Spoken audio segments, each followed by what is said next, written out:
The NDP cabinet in the province of Alberta authorized up to $6 billion extra in borrowing this fiscal year. The Canadian Taxpayers Federation already shot back with this statement saying this irresponsible strategy will only serve to dump the government's ballooning debt onto future generations of Albertans. That was the Alberta Director of CTF, Paige Macpherson.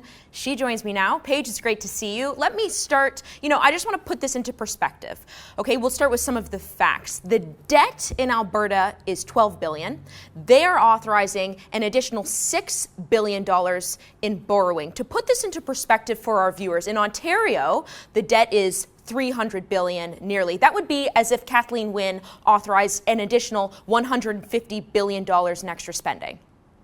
Yeah, absolutely. I mean, it does increase the debt load by a substantial portion, and it is very irresponsible because what you're doing now is you're deciding that you have spending priorities, and instead of finding a way to pay for it with the revenue sources that you have now, as in the tax dollars that are coming in now, the government has decided instead to just borrow more. Mm-hmm. And of course, it's the same thing as anybody, instead of using the money they have now to buy what they want, they're using their Visa card. But of course, right now they're using the taxpayer Visa card, and that's only going to serve to really be on the backs of future Alberta taxpayers, which are really right now the kids in the province, and it's just unfair and irresponsible. I think the thing that is so frustrating for me as a journalist, and presumably a lot of Albertans, is this government. I mean, it's very much a continuation of the PC government that came before the NDP government, but it's this government and mentality that's just like spend. They don't cut anywhere, and they do so with impunity. It's almost as if because the numbers are so astronomical, people can't wrap their head around it. Right. Well, it's interesting. So you're right about the continuation of the PC plan. The PCs did have a tax and borrow plan, and that included $5.8 billion in debt increase. Now, the NDP have continued with that, and now they've increased it by another $200 million. So they've got $6 billion in debt room that they've increased that to. But of course, what's interesting here is that Albertans rejected this kind of tax and borrow plan in the spring. We said that we didn't want that or that in the province. And yet the NDP is choosing to continue on with that PC tax and borrow plan. And that's really unfortunate to see because it's offering no change. And of course, they did talk a lot about change in the election. And you know what? I'll be fair, and I think that Albertans have been very fair with the NDP government as well, in that we're giving them extra time to put out their budget in the fall. We've given them time to do their due diligence. I think Albertans are very understanding about that. But what's unfortunate is that instead of taking the time to be responsible with our finances, to do that due diligence, the Alberta NDP government has instead said, okay, we're going to tax more, we're going to spend more, and we're going to borrow more. And we've heard not one peep about any sort of spending reduction, about any deficit or debt reduction at all. So really, they're taking this time to just tax, borrow, spend more, and of course, that's downloading it onto future generations. Right, it's a good question. Where does the $6 billion come from? Presumably, it will come in the form of additional taxes, right? Well, the $6 billion is literally just being borrowed. So they're just increasing the debt room. Now, you're right, in practice, of course, that will mean either higher taxes now or higher taxes down the road.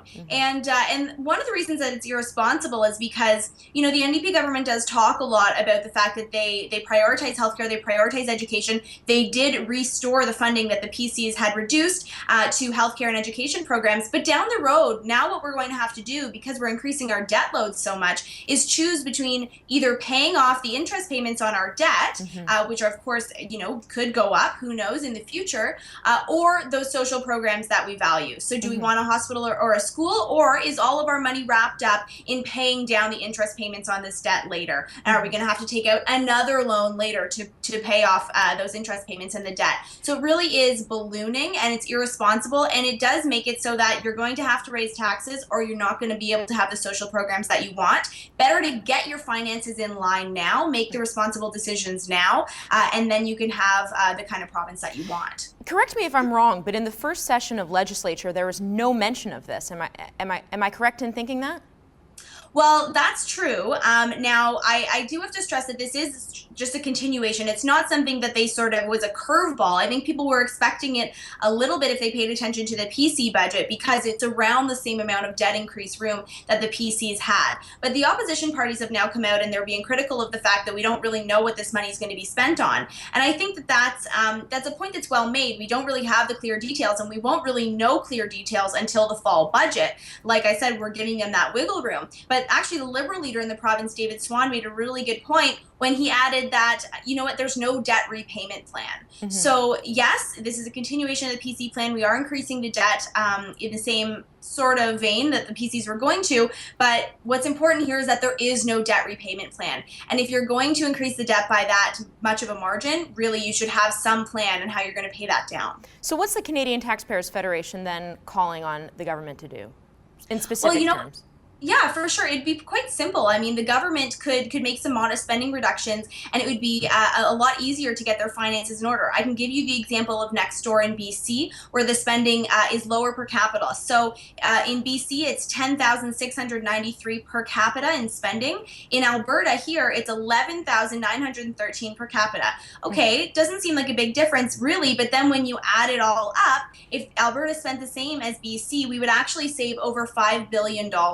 So that would give us a lot less of a deficit, and it would really help reduce our debt. Now, the main reason why BC's spending is so much lower than Alberta's is salaries. That's it. They've spent less on public sector wages. They've held that line on public sector wages for about a decade or so, and we just haven't done that here in Alberta. So if the NDP government really wanted to be fiscally responsible, they could go in and they could look towards the public sector wages. Some modest reductions would bring us to BC levels. I don't think anybody can argue that BC, doesn't have a good level of services. They've got schools and hospitals and roads as well. All you need to do is sort of a modest reduction in spending, and it will save a great debt burden for future generations down the road. You're right about that. Alberta public sector workers enjoy a huge wage premium over equal public or private sector work, rather. Anyway, Paige, it was a pleasure talking to you. Thank you so much for having me.